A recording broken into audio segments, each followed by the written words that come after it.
안녕하세요. 뉴스반장입니다. 옥중에서 오랜 고초에 시달리시면서도 무너져가는 대한민국을 걱정하는 그 마음이 절절하게 느껴지는 편지였습니다.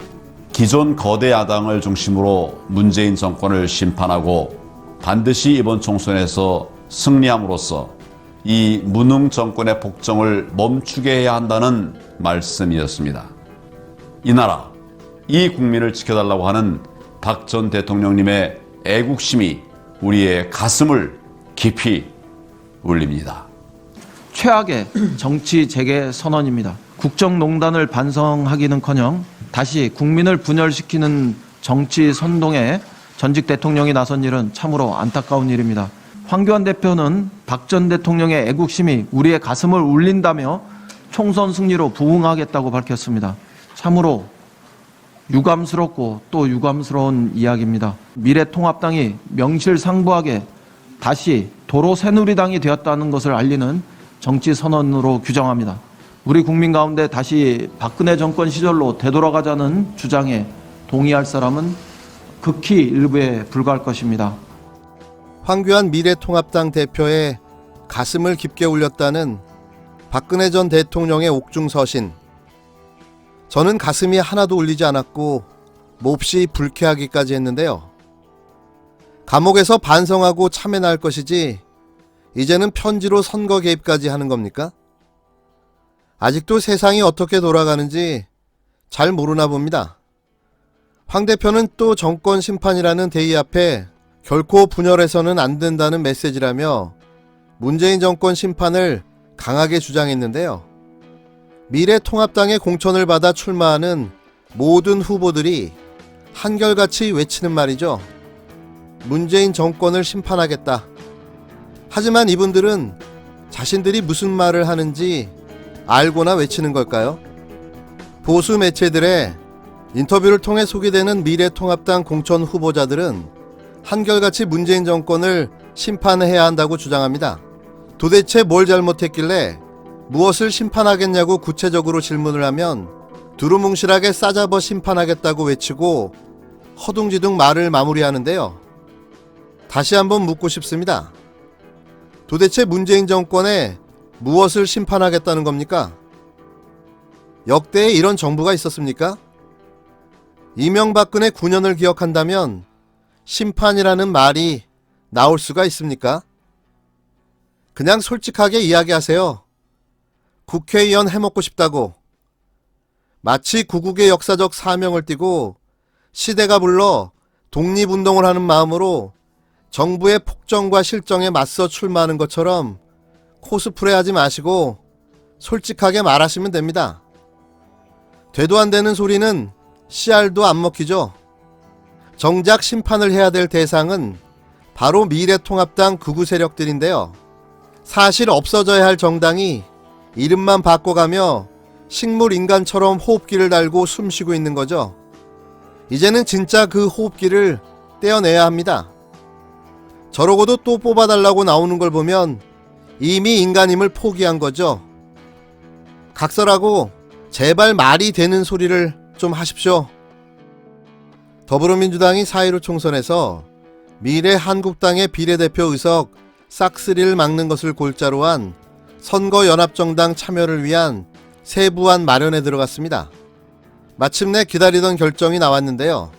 대의 명분만 찾다 21대 총선에서 제1당의 위치를 잃는다면 어떤 일이 벌어질지 불보듯 뻔한 상황이었습니다. 하지만 이제라도 이런 결단을 내린 민주당을 응원하고 지지합니다. 이번 선거는 반드시 이겨야 합니다. 두말할 필요가 없는 거죠.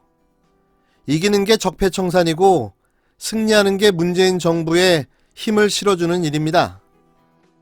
정의당과 민생당 등 범진보 군소정당들은 표면적으로 선거연합정당에 대한 부정적인 입장을 밝히고 있어 이들을 끌어들이기 위한 민주당 차원의 양보안이 나올 수 있을지가 가장 주목되는데요.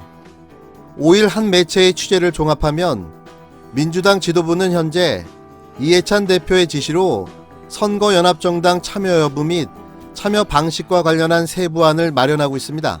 전날 오후에도 지도부들이 비공식 회의를 열어 관련 논의를 이어갔는데요. 한 민주당 관계자는 이인영 원내대표 등 지도부가 이 대표의 지시대로 세부안을 작성하고 있고 이를 토대로 당 내부에서 조만간 본격 논의에 착수할 것이라며 이와 같이 밝혔습니다. 자체적으로 비례대표를 내지 않고 정치개혁연합 등 선거연합정당의 비례대표 후보를 파견하는 방안과 민주당, 정의당, 녹색정당 등이 모여 범진보 통합비례당을 창당하는 한 두 가지 방안을 두고 저울질을 하고 있는데요. 이런 가운데 범진보의 큰형격인 정의당을 선거연합정당에 끌어들이기 위해선 민주당도 제살깎기가 불가피해 보입니다. 그도 그럴 것이 준연동형 비례제도를 도입하면서 정의당은 6%에서 7%의 정당 득표율만 얻어도 지역구 의석 없이 비례대표만 12석까지 확보할 수 있기 때문인데요. 정의당은 일단 선거연합정당 참여에 완강히 거부하고 있습니다. 김종대 수석대변인은 전날 브리핑에서 미래통합당이 다수 의석을 점하는 사태를 막기 위한 공동대책을 범진보 개혁 차원에서 함께 논의할 의사가 있다면서도 비례형 연합정당 참여는 고려 대상이 아니라고 선을 그었는데요.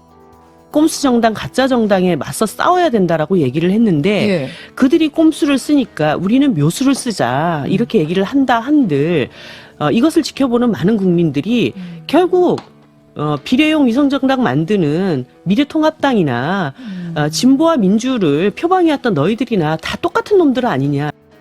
우리가 정확히 알고 싶은 것은 네. 민주당이 자기 기득권을 내려놓고 네. 연동형 비례를 온전히 구현할 수 있는 정말 그 진정성을 갖고 있다면 왜 논의가 불가능하겠냐. 얼마든지 가능하다. 그런데 그것이 아니라면 네. 예컨대 뭐 비례 민주당을 창당한다. 또 선거연합당에 뭐 민주당 의원들이 들어온다. 이렇게 되면은 이거는 저 미래한국당하고 똑같은 거거든요. 그 얘기 좀 하자는 거예요. 정의당은 선거연합정당 참여는 아니더라도 연대는 가능하다는 입장입니다. 정의당 관계자는 민주당이 자체 비례대표 후보를 내지 않고 자체 비례민주당을 창당하지 않는다면 정의당도 지역구에 후보를 내지 않는 방안을 고려하고 있다고 밝혔는데요. 민주당이 통 큰 양보를 하면 정의당도 민주당이 박빙인 지역구에 후보를 내지 않아 지역구 당선을 돕는 방식으로 연대할 수 있다는 말입니다.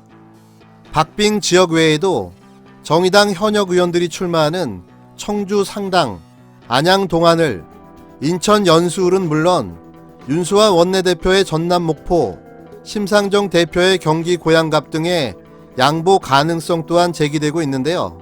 이 때문에 민주당에서는 선거연합정당에서의 민주당 비례대표 몫을 7석보다 낮게 잡거나 비례대표 순번을 뒤쪽으로 배치함으로써 양보하는 모양새를 만드는 방안을 고심하고 있습니다.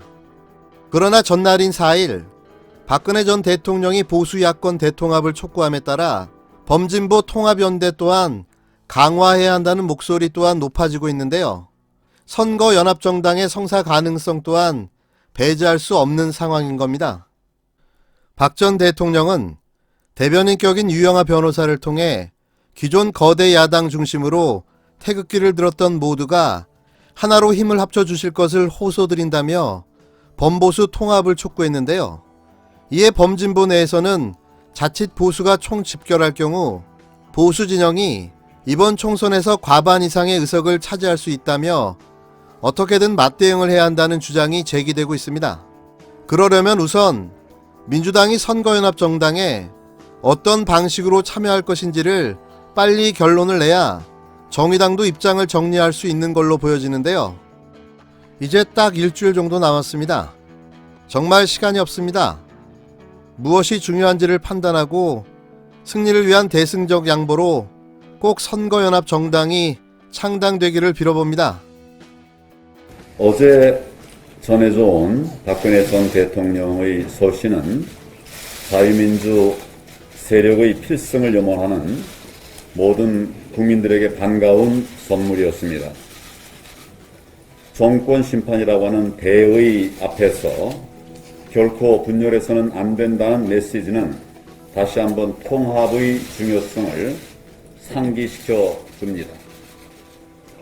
역사적 터닝포인트가 돼야 할 총선을 40여일 앞두고 전해진 천금과 같은 말씀이라고 생각합니다. 오직 통합만이 승리로 가는 길입니다. 미처 이루지 못한 통합에 남은 가제의 불을 끝까지 확실하게 챙겨